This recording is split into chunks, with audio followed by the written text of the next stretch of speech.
Bank हमारी नाते जिंदाबाद जिंदाबाद जिंदाबाद बैंक हमारी नाते जिंदाबाद जिंदाबाद जिंदाबाद। बैंक आप आगे बढ़ो, हम आपके साथ हैं, बैंक आप आगे बढ़ो, हम आपके साथ हैं, बैंक आप आगे बढ़ो, हम आपके साथ हैं, बैंक आप संघर्ष करो, हम आपके साथ हैं, बैंक आप आगे बढ़ो। हम आपके साथ हैं। बहुजन समाज पार्टी जिंदाबाद। जिंदाबाद जिंदाबाद। दोनों हाथ उठा करके बैंक आप संघर्ष करो, हम आपके साथ हैं, बैंक आप संघर्ष करो। हम आपके साथ हैं। बहुजन समाज पार्टी जिंदाबाद, जिंदाबाद जिंदाबाद बहुजन समाज पार्टी जिंदाबाद। जिंदाबाद जिंदाबाद बैंक हमारी नाते जिंदाबाद, जिंदाबाद जिंदाबाद बैंक हमारी नाते जिंदाबाद, जिंदाबाद जिंदाबाद बैंक हमारी नाते जिंदाबाद, जिंदाबाद जिंदाबाद बैंक हमारी नाते जिंदाबाद। जिंदाबाद जिंदाबाद। बैंक आप संघर्ष करो, हम आपके साथ हैं, बैंक आप संघर्ष करो, हम आपके साथ हैं, बैंक आप आगे बढ़ो, हम आपके साथ हैं, बैंक आप आगे बढ़ो। हम आपके साथ हैं। बहुजन समाज पार्टी जिंदाबाद, जिंदाबाद जिंदाबाद बहुजन समाज पार्टी जिंदाबाद, जिंदाबाद जिंदाबाद बहुजन समाज पार्टी जिंदाबाद। जिंदाबाद जिंदाबाद। बैंक आप आगे बढ़ो, हम आपके साथ हैं, बैंक आप आगे बढ़ो, हम आपके साथ हैं, बैंक आप संघर्ष करो। हम आपके साथ हैं। डीएसपी की क्या पहचान, नीला झंडा हाथ इंसान, डीएसपी की क्या पहचान, नीला झंडा हाथ इंसान, डीएसपी की क्या पहचान। नीला झंडा हाथ इंसान। बहुजन समाज पार्टी जिंदाबाद, जिंदाबाद जिंदाबाद बहुजन समाज पार्टी जिंदाबाद। जिंदाबाद जिंदाबाद बैंक हमारे नाते जिंदाबाद, जिंदाबाद जिंदाबाद बैंक हमारे नाते जिंदाबाद। जिंदाबाद जिंदाबाद। बैंक आप आगे बढ़ो, हम आपके साथ हैं, बैंक आप आगे बढ़ो। हम आपके साथ हैं। सब जन के सम्मान में, बहन जी मैदान में, सब जन के सम्मान में, बहन जी मैदान में, सब जन के सम्मान में, बहन जी मैदान में, सब जन के सम्मान में। बहन जी मैदान में। बैंक आप आगे बढ़ो, हम आपके साथ हैं, बैंक आप आगे बढ़ो। हम आपके साथ हैं। बहुजन समाज पार्टी जिंदाबाद, जिंदाबाद जिंदाबाद बहुजन समाज पार्टी जिंदाबाद, जिंदाबाद जिंदाबाद बहुजन समाज पार्टी जिंदाबाद। जिंदाबाद जिंदाबाद बैंक हमारे नाते जिंदाबाद, जिंदाबाद जिंदाबाद बैंक हमारे नाते जिंदाबाद, जिंदाबाद जिंदाबाद बैंक हमारे नाते जिंदाबाद। जिंदाबाद जिंदाबाद बहुजन समाज पार्टी जिंदाबाद। जिंदाबाद जिंदाबाद। बैंक आप आगे बढ़ो, हम आपके साथ हैं, बैंक आप आगे बढ़ो।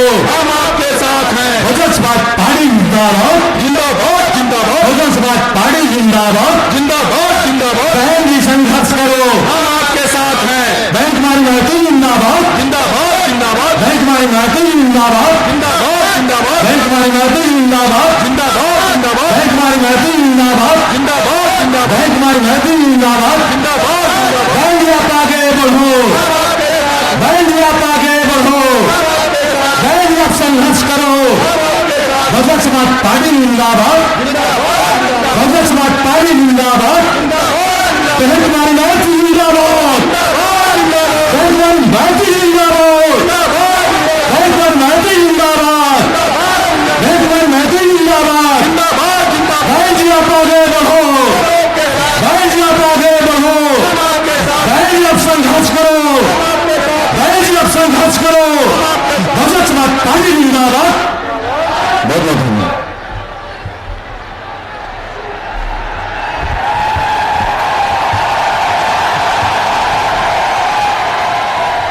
आज की चुनावी जनसभा की मुख्य अतिथि बहुजन समाज पार्टी की राष्ट्रीय अध्यक्ष, पूर्व मुख्यमंत्री एवं पूर्व सांसद आदरणीय बहन कुमारी मायावती जी हमारे बीच पहुंच चुकी हैं। आदरणीय बहन जी के आगमन पर बहुजन समाज पार्टी यूनिट सर्व समाज के भाई बहन आदरणीय बहन जी का जोरदार तालियां बजा करके हार्दिक हार्दिक स्वागत करते हैं।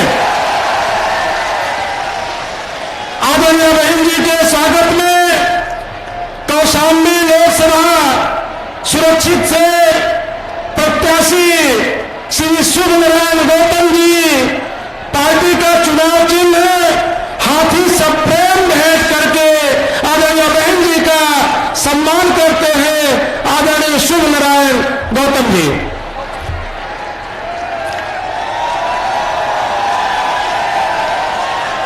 फतेहपुर लोकसभा के प्रत्याशी डॉक्टर मनीष सिंह सचान जी मुकुट से प्रेम भेंट करके आदरणीय बहन जी का सम्मान करते हैं। की तरफ से श्री राजीव गौतम, श्री अमरेंद्र भारती व मैं स्वयं भी आदरणीय बहन जी को मुकुट देकर के स्वागत करते हैं।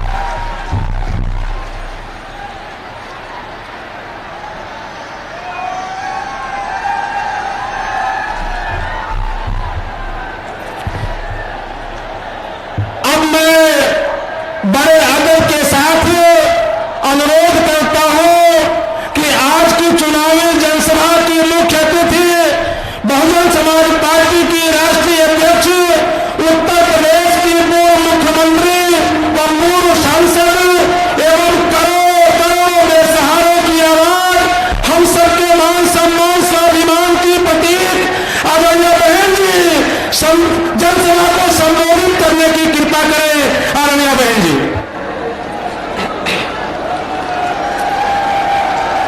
बीएसपी की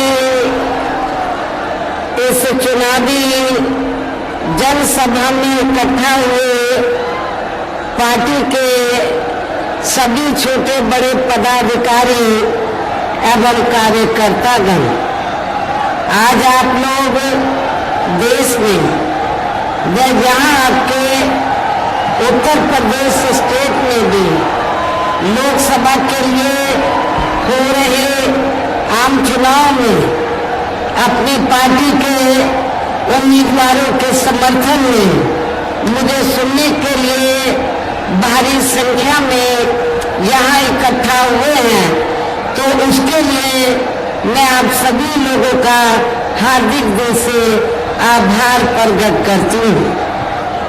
हालांकि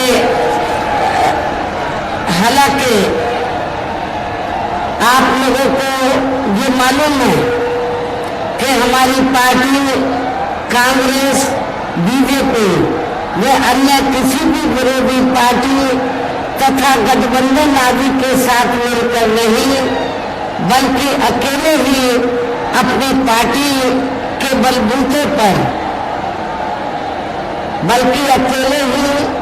अपनी पार्टी के बलबूते पर पूरी तैयारी व दमदारी के साथ ये चुनाव लड़ रही है।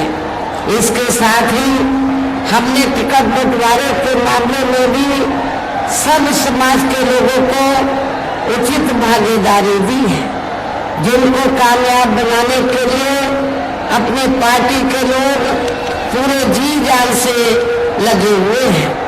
हालांकि आज यहाँ की इकट्ठा हुई अपार भीड़ व भीड़ के जबरदस्त जोश को भी देखकर अब मुझे भी ये काफी हद तक भरोसा हो गया है कि पिछली बार की तरह इस बार भी आप लोग अपने प्रदेश से या लोकसभा चुनाव में अपनी पार्टी का बेहतर रिजल्ट जरूर लाएंगे। इसके लिए अब मैं आप लोगों का ध्यान कुछ जरूरी बातों की तरफ दिलाना चाहती हूँ, और इस संबंध में विशेषकर मैं कांग्रेस, बीजेपी व इनके अन्य सभी सहयोगी दलों के बारे में ये कहना चाहूंगी कि आजादी के बाद शुरू में केंद्र व देश के काफी राज्यों में भी ज्यादातर सत्ता यहाँ कांग्रेस पार्टी के हाथों में ही केंद्रित रही है, किंतु उनकी अधिकांश मामलों में रही गलत नीतियों एवं गलत कार्य प्रणाली आदि की वजह से ही फिर इस पार्टी को केंद्र व काफी राज्यों के भी सत्ता से बाहर होना पड़ा है, तथा यही स्थिति इनकी सहयोगी पार्टियों की भी बनी रही है, जिसके कारण ही फिर पिछले कुछ वर्षों से भारतीय जनता पार्टी व इनके सहयोगी दल केंद्र एवं काफी राज्यों की भी सत्ता में काबिज हो गए हैं, लेकिन इनकी भी ज्यादातर रही जातिवादी, पूंजीवादी, संकीर्ण, सांप्रदायिक व द्वेषपूर्ण नीतियों एवं कार्य प्रणाली आदि से तथा इनकी कथनी व करने में भी काफी अंतर होने की वजह से अब ऐसा लगता है इस बार ये पार्टी भी यानी कि भारतीय जनता पार्टी भी केंद्र की सत्ता में आसानी से वापस आने वाली नहीं है, बशर्ते यदि ये चुनाव इस बार फ्री एंड फेयर होता है और आम कोर्ट चर्चा के मुताबिक वोटिंग मशीनों में भी कोई गड़बड़ी आदि नहीं की जाती है। और वैसे भी इस बार चुनाव में इनकी कोई भी पुरानी एवं नहीं चल रही नाटकबाजी, जुमलेबाजी या गारंटी आदि काम में आने वाली नहीं है, क्योंकि अब देश की जनता काफी हद तक इस बात को समझ चुकी है कि इनकी पार्टी ने अब तक देश के विशेषकर गरीबों, कमजोर तबकों, मध्यम वर्गीय एवं अन्य मेहनतकश लोगों को जो इन्हें अच्छे दिन दिखाने के असंख्य प्रलोभन भरे वायदे किए हैं तथा अनेकों हवाई व कागजी गारंटी आदि भी दी है, तो उनका जमीनी हकीकत में अभी तक इन्होंने लगभग 1/4 हिस्सा भी कार्य पूरा नहीं किया है, बल्कि इसके स्थान पर इनका ज्यादातर समय व ताकत भी यहाँ इनके अपने चहेते रहे बड़े बड़े पूंजीपतियों एवं धन्ना सेठों आदि को ही ज्यादा से ज्यादा मालामाल व धनवान बनाने में तथा उन्हें हर स्तर पर छूट देने व बचाने में ही लगी रही है, जिनके अधिकांश आर्थिक सहयोग से ही ये पार्टी व अन्य पार्टियां भी अपना संगठन चलाती हैं तथा चुनाव आदि भी लड़ाती हैं, जिसका काफी कुछ खुलासा बॉन्ड की आई रिपोर्ट से भी हो जाता है। और इस संबंध में मैं आप लोगों को ये कहना चाहूंगी कि अभी कुछ दिन पहले माननीय सुप्रीम कोर्ट ने खासकर बॉन्ड के बारे में एक रिपोर्ट जो उन्होंने उजागर की थी, मीडिया में भी छपी, और उस रिपोर्ट में क्या था कि इस देश के अंदर कांग्रेस, बीजेपी, अन्य जो पार्टियां हैं, अन्य और विरोधी पार्टियां, इन सभी पार्टियों ने चुनावी बॉन्ड के जरिए करोड़ों नहीं बल्कि अरबों खरबों रुपया इस देश के बड़े बड़े पूंजीपतियों व धन्ना सेठों आदि से लिया है, और उस पैसे से ये पार्टियां अपने संगठन को चलाती हैं तथा चुनाव आदि भी लड़ाती हैं। लेकिन उस रिपोर्ट में ये भी वर्णित है कि पूरे देश के अंदर बहुजन समाज पार्टी ही अकेली एक ऐसी पार्टी है जिसने एक भी रुपया बॉन्ड के जरिए देश के किसी भी छोटे या बड़े पूंजीपति या धन्ना सेठ आदि से नहीं लिया है। ये भी रिपोर्ट आप लोगों ने अखबारों में पढ़ी होगी, इसलिए कि आप लोगों को ये मालूम होना चाहिए कि हमारी पार्टी, इसलिए हमारी पार्टी बार बार आप लोगों को ये कहती है कि हमारी पार्टी अपने संगठन को चलाने के लिए, चुनाव आदि लड़ाने के लिए तो दूसरी पार्टियों की तरह बड़े बड़े पूंजीपतियों और धन्ना सेठों से पैसा नहीं लेती है, बल्कि अपने संगठन को चलाने के लिए और चुनाव आदि लड़ाने के लिए हमारी पार्टी अपने कार्यकर्ताओं की खून पसीने की मेहनत कमाई से थोड़ा थोड़ा आर्थिक सहयोग लेती है, मेंबरशिप के जरिए, जन्मदिन के मौके पर थोड़ा थोड़ा आर्थिक सहयोग लेकर तब फिर हमारी पार्टी अपने संगठन को चलाती है और चुनाव आदि भी लड़ाती है। इसके साथ ही अब ऐसा लगता है, इसके अलावा इसके साथ ही अब ऐसा लगता है कि कांग्रेस पार्टी की तरह ही बीजेपी ने भी केंद्र की तमाम सरकारी जांच एजेंसियों का ज्यादातर राजनीतिकरण कर दिया है। इसके अलावा देश के किसान वर्ग भी वर्तमान बीजेपी की सरकार में शुरू से ही अपनी विभिन्न समस्याओं को लेकर काफी ज्यादा दुखी व परेशान रहे हैं और अभी भी हैं, जबकि यूपी में 4 बार हमारी पार्टी की रही सरकार ने इनके हितों का भी हर स्तर पर विशेष ध्यान रखा है। और आप लोगों को ये मालूम है कि जब 4 बार बीएसपी के नेतृत्व में यूपी में सरकार बनी तो हमारी पार्टी की सरकार ने अन्य और मामलों के साथ साथ किसानों के हितों का भी हमने प्राथमिकता के आधार पर पूरा ध्यान रखा है। हमने अपनी चारों हुकूमतों में किसानों को समय से उनको हमने खेती करने के साधन सस्ते साधन उपलब्ध कराए हैं।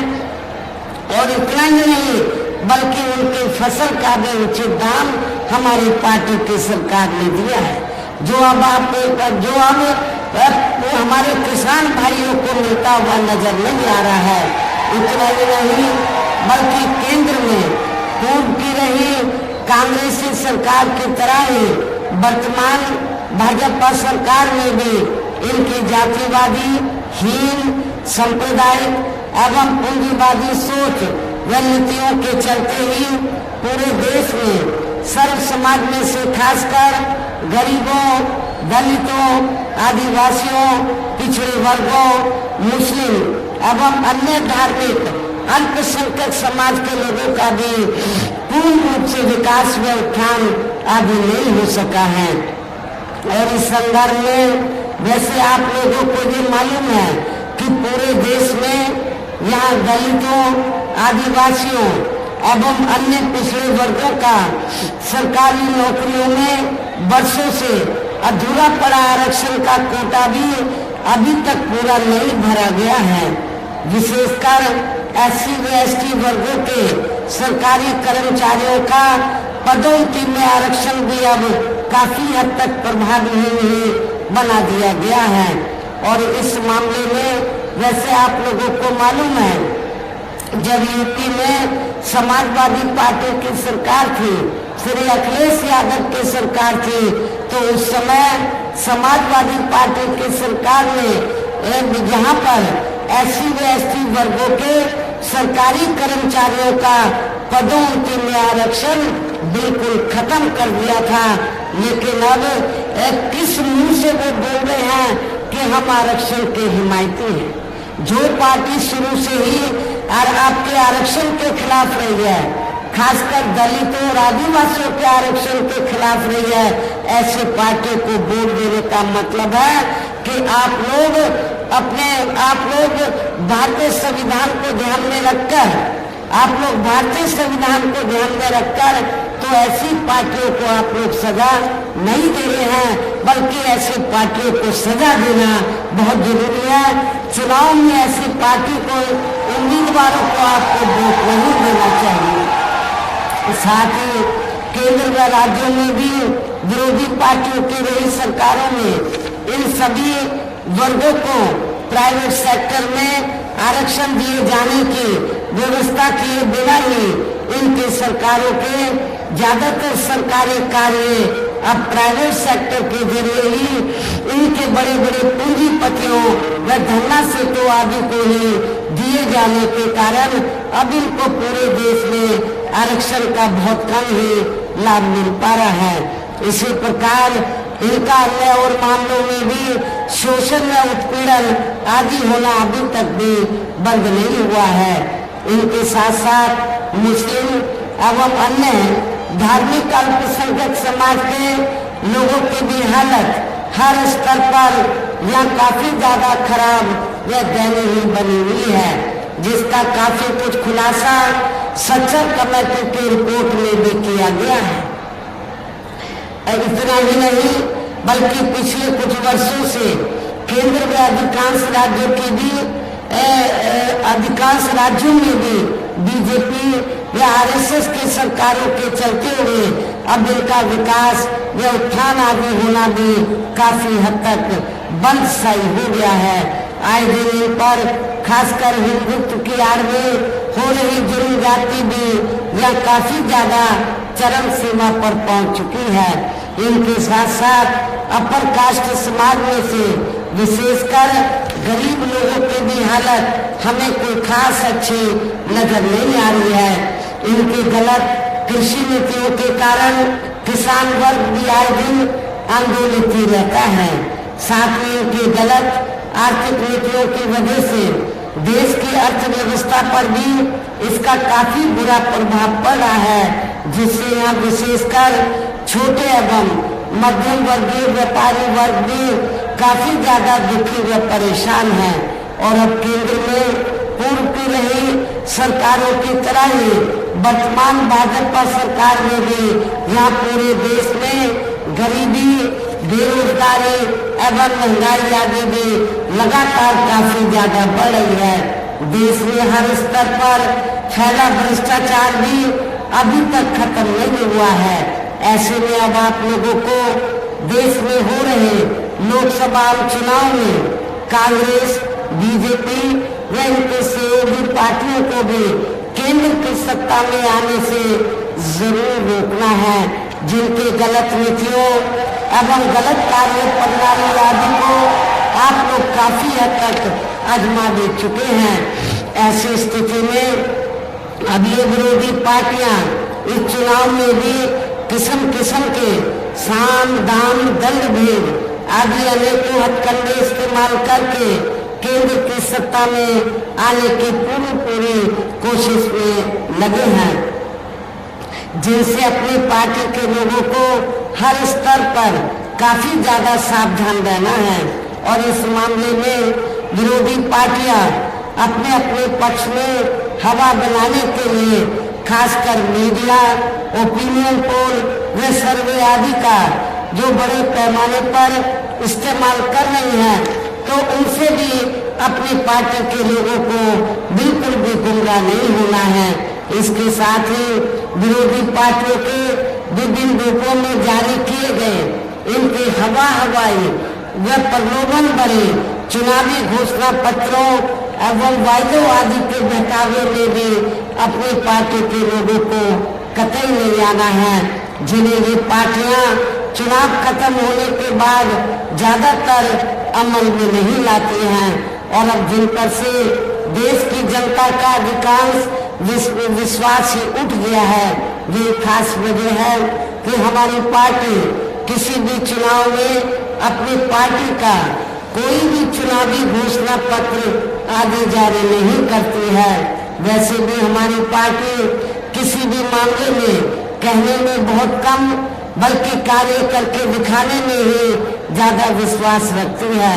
और इस बात का सबसे बड़ा सबूत ये है कि उत्तर प्रदेश में 4 बार हमारी पार्टी के नेतृत्व में रही सरकार ने चुनाव में अपनी पार्टी के बिना कोई जारी किए गए चुनावी घोषणा पत्र के ही प्रदेश व आम जनहित में काफी कुछ ऐतिहासिक कार्य करके दिखाए हैं, जिनकी अब देश में अधिकांश पार्टियों की सरकारें काफी नकल भी कर रही हैं। जबकि इस मामले में हमारी पार्टी का ये कहना है कि यदि इन पार्टियों के स्थान पर केंद्र में हमें अपनी पार्टी की सरकार बनाने का मौका मिलता है, तब फिर हमारी पार्टी की बड़ी सरकार केंद्र में जहां अब तक की रही सभी विरोधी पार्टियों की सरकारों की तरह केवल केंद्र में अब तक रही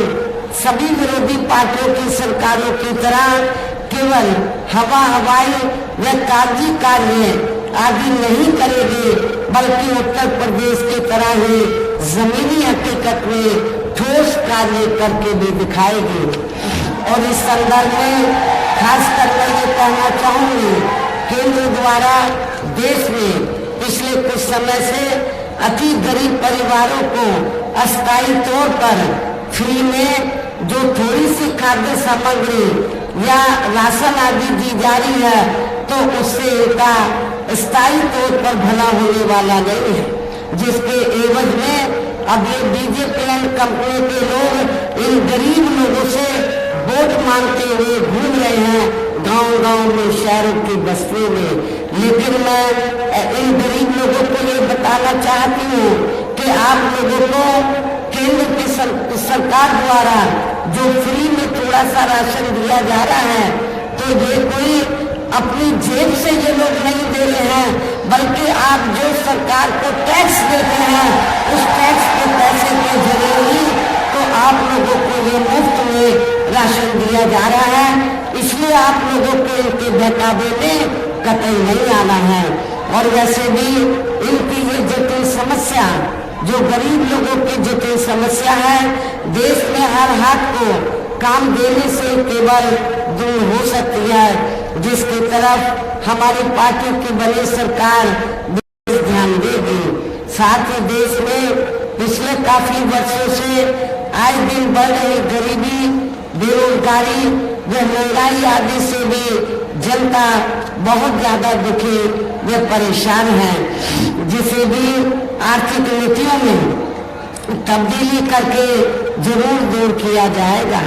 धर्म की बिगाड़ में पिछले कुछ वर्षों से खासकर मुस्लिम समाज के लोगों का द्वेष की भावना से जो इनका काफी ज्यादा शोषण व उत्पीड़न आदि किया जा रहा है, तो उसे भी जरूर रोका जाएगा।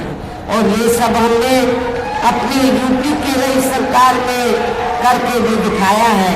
इसके अलावा हमने यूपी में सर्व समाज में से गरीब एवं बेरोजगार लोगों को बेरोजगारी भत्ता आदि न देकर उन्हें बड़ी तादाद में रोटी रोजी के साधन भी उपलब्ध कराए हैं। जो अब ये कार्य भी अधिकांश ठंडे ही पड़े हैं, जिनको फिर केंद्र में बीएसपी की सरकार बनने पर प्राथमिकता दी जाएगी।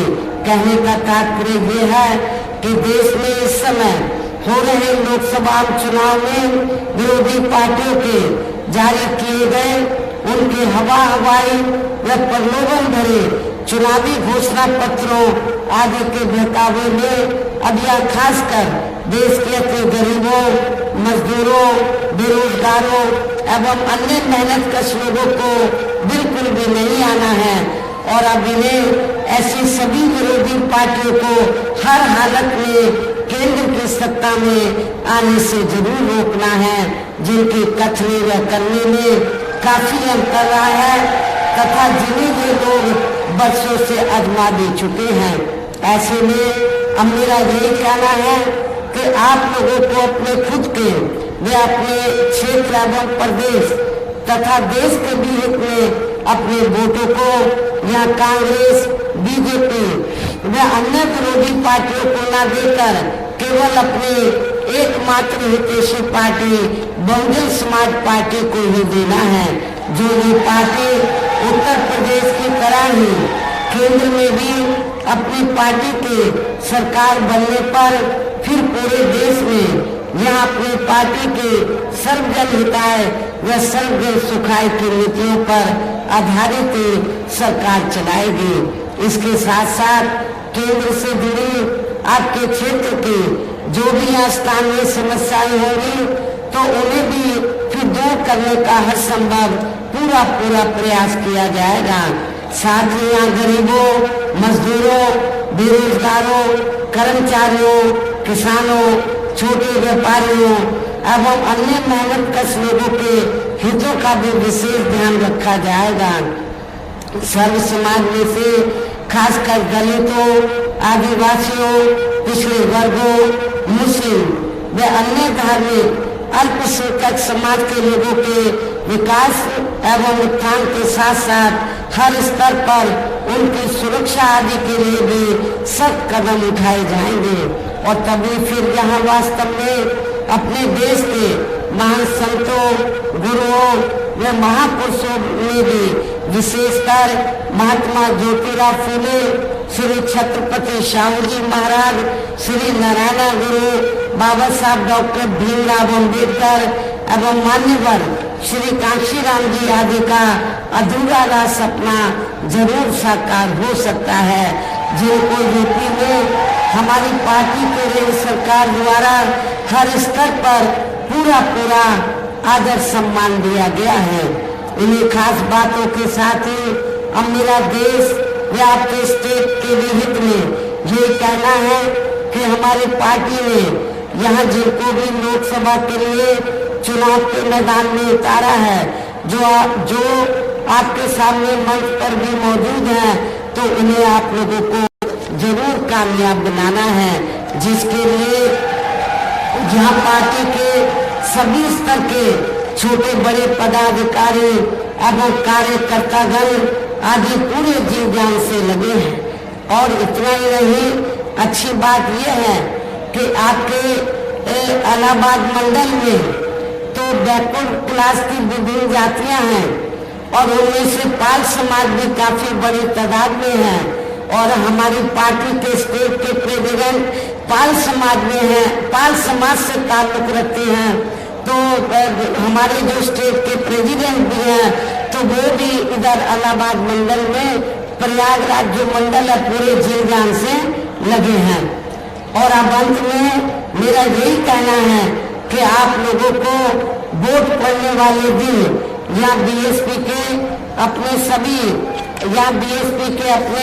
सभी लोकसभा उम्मीदवारों को हमने आपके प्रयागराज मंडल में ये दो लोकसभा का ये प्रोग्राम है, 2 लोकसभा की जो सीटें हैं उनका ये चुनावी रैली है। तो फतेहपुर और कौशाम्बी रिजर्व सीट, हमने फतेहपुर लोकसभा की जो जनरल सीट है इस सीट से हमने डॉक्टर मनीष सिंह सचान को चुनाव के मैदान में उतारा है। आप लोगों को इनके बारे में मैं इस सीट के बारे में बताना चाहती हूँ। हमने जब इनका टिकट फाइनल किया था तो उस समय समाजवादी पार्टी ने पटेल का या कुर्मी का टिकट फाइनल नहीं किया था। हमने सबसे पहले सचान का, कुर्मी का, पटेल का टिकट फाइनल किया था। तो लेकिन हमारा कैंडिडेट आते ही फिर सपा, मुझे मालूम हुआ फिर सपा भी इसी जाति के अपने उम्मीदवार को ले आई। अब आप लोगों को खुद सोचना है कि भारतीय जनता पार्टी से कौन सी पार्टी मिली है, बीएसपी मिली है या सपा मिली है। मैं समझती हूँ समाजवादी पार्टी बीजेपी से मिली है और बीजेपी के कैंडिडेट को जिताने के लिए, पटेलों का वोट बांटने के लिए सब इन्होंने इसी जाति के आदमी को, पटेल समाज के आदमी को उन्होंने भी चुनाव के मैदान में उतारा है। यही है ना मेरे ख्याल। तो फतेहपुर, लेकिन हमने सपा के कैंडिडेट से पहले हमने अपने कैंडिडेट को यहाँ चुनाव के मैदान में उतारा, डॉक्टर मनीष सिंह सचान को, जो समाज सेवी हैं, लोगों की सेवा भी करते हैं और क्षेत्र में रहते भी हैं। मुझे पूरा भरोसा है जब ये चुनाव जीत जाएंगे तो आपके क्षेत्र का जरूर ध्यान रखेंगे, जरूर आपके लोगों की सेवा करेंगे। इसके बगल में ही कौशाम्बी रिजर्व लोकसभा की सीट है। इस सीट से हमने अनुसूचित जाति से श्री शुभ नारायण को हमने चुनाव के मैदान में उतारा है।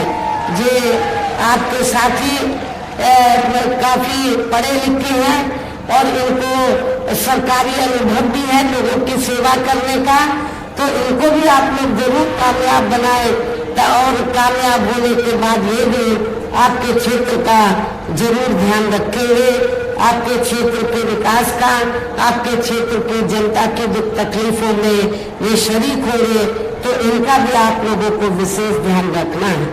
और अब अंत में मेरा फिर से ये कहना है कि आप लोगों को वोट पड़ने वाले दिन या बीएसपी के अपने इन दोनों लोकसभा प्रत्याशियों को, बीएसपी के अपने दोनों लोकसभा प्रत्याशियों को अपनी पार्टी का जो चुनाव चिन्ह हाथी है, हाथी चुनाव चिन्ह के सामने वाले बटन को दबाकर इन दोनों प्रत्याशियों को जरूर कामयाब बनाना है। रिकॉर्ड तोड़ वोटों के अंतर से जरूर जिताकर भेजना है, इनको पार्लियामेंट में जरूर भेजना है।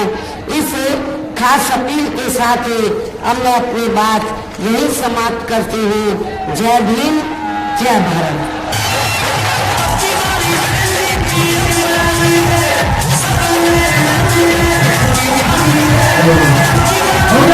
पार्टी जिंदाबाद।